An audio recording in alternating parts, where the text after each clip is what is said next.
Hello everybody, we're trying to do some transducers on the rig and I'd love some opinions. So, don't have any tactile on the rig so far.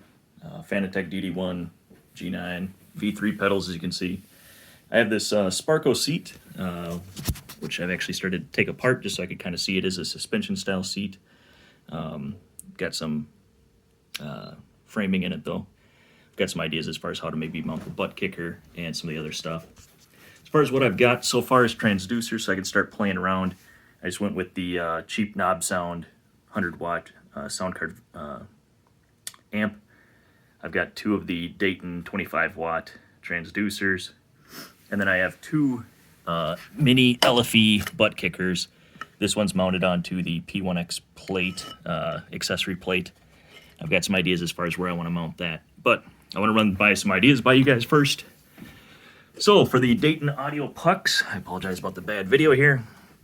I'm actually thinking about taking out these clips from the bar here, getting this up, and this has got some foam in there, and it feels like there's something structural in there, possibly a piece of metal, I would hope. Probably similar to the gauge of steel that is here. It's real thin. But if I take this up, I'm thinking I might be able to cut out the foam just about right, get it mounted in there, and then there would just be this short piece of fabric, and I'd probably get it as low as I can as well, so that when the seat is back down, and this isn't all the way pressed down, it would be transferring both into the side of my thigh and into the base of the cushion. So that's what I'm thinking from a left and right perspective on each side of the seat there. For the mini LFE, I'm actually thinking about mounting it on this back seat rail, or back of the frame rail of the seat here. And to do that, I'll get it so it clears the seat rails as it slides forward. But what I did for that, at least what I'm thinking about doing, is I have some of these saddle washers that will obviously grip the pipe a little bit better, keep it from collapsing when those go on. And then I've got some of these airframe bolts with lock nuts that I'd put on there to go through that piece of tubing there to secure it. So I'm thinking that might be my best option as far as getting the energy from the mini LFE into the overall seat frame for harder kick stuff than what the Dayton stuff will be set up for left and right for.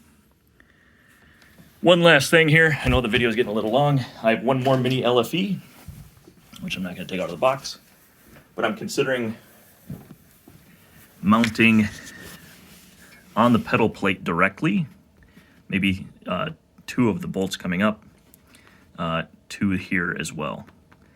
So I'm thinking that I did mess around with like, okay, should I put it under the pedal plate or something like that?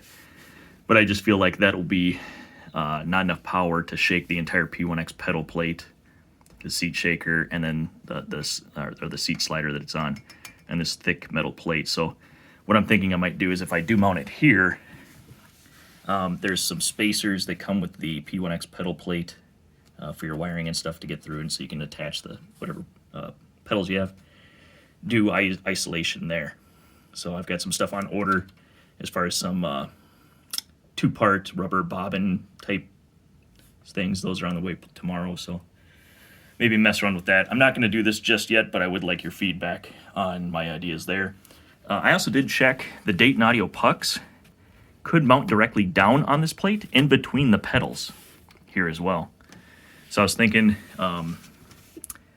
that might be a way to go as well, to maybe get left and right on here. I also did check there would be a way of mounting the butt kicker, or two of them, alongside the rail. So it'd require drilling into this probably, but mounting it one here and one on the other side to get left and right that way.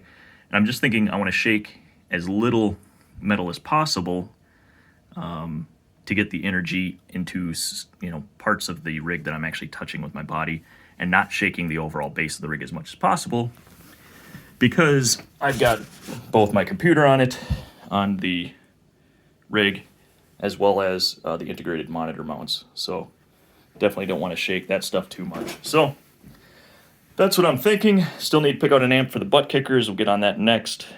Probably to run those two, I'll get 1,000 watt something. So would love your feedback, guys. Let me know what you think. Thanks.